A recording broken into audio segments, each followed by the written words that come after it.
adolescents, malades, qui sont en train de souffrir, que Kadosh Baruch Hu leur rend leur dignité, leur force, pour qu'ils puissent se retrouver et venir à la synagogue comme tout le monde pour prier avec nous. Et la libération des otages. Et ceux qui sont, Ba'avonot, Achenu Bet Israël. אחינו כל בית ישראל הנתונים בצרה ובשביה, העומדים בין בים ובין ביבשה, המקום ירחם עליהם, יוציאם מצרה לרווחה, ומאפלה לאורה, משעבוד לגאולה, השתה בעגלה בזמן קריב ונאמר.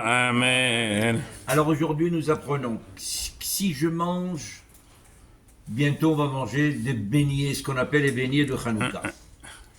Ou si je mange des gâteaux, dois-je me laver les mains avant pour faire Netilat Yadayim ou pas? Non. Alors la halakha nous dit, René, tu es avec moi? Ouais, j'ai dit non. Alors la halakha dit, si je mange des gâteaux, d'accord?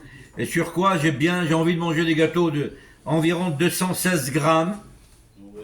d'accord? À partir de là, je suis couvert à Seouda, et évidemment il faut se laver les mains, et il faut faire la bracha du Motzi et Birkat Hamazon. Ah bah oui, Motzi et Birkat Hamazon.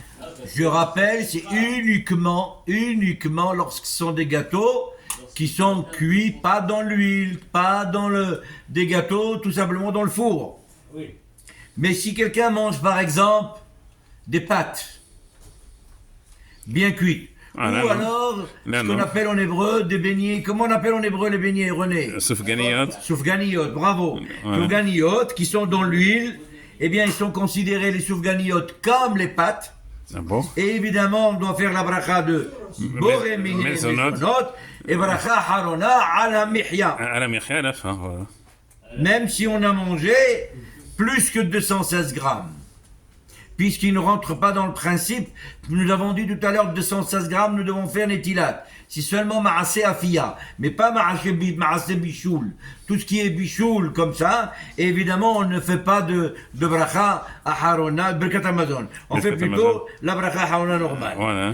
Ça, c'est la première halakha, monsieur Joe. La deuxième halakha, pour quelle raison nous lisons, pourquoi on fait juxtaposer Adlakat HaMenorah avec les Niséim, avec le korbanot de chacun. Chacun a apporté quelque chose, chaque chevet a apporté son Hanoukat HaMizbeach de Mishkan, sauf la tribu de Lévi. Lévi, La voilà. tribu de Lévi n'ont pas amené, et Aaron HaKohen était triste. Lui et toute sa tribu. Je ne comprends pas pourquoi Kadosh Baruch Hu nous a écartés par rapport aux autres Shevatim. Chacun avait le droit d'apporter un korban et nous non. Alors, il a dit, peut-être, c'est à cause de moi que toute la tribu n'a pas eu le droit d'apporter.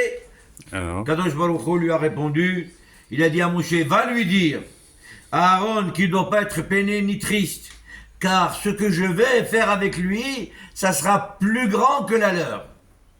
Là, ils sont en train de faire des korbanot, mais lui, il va allumer la Hanouka Tamizbeach tous les jours dans les Nerot. Et alors, c'est comme ça que Hazan nous dit. Seulement, le Ramban pose la question, mais comme les autres, lorsqu'il y a Beth Amikdash, oui, on fait, quand il n'y a pas de Beth Amikdash, ils n'allument pas. Alors pourquoi celle d'Aaron est supérieure?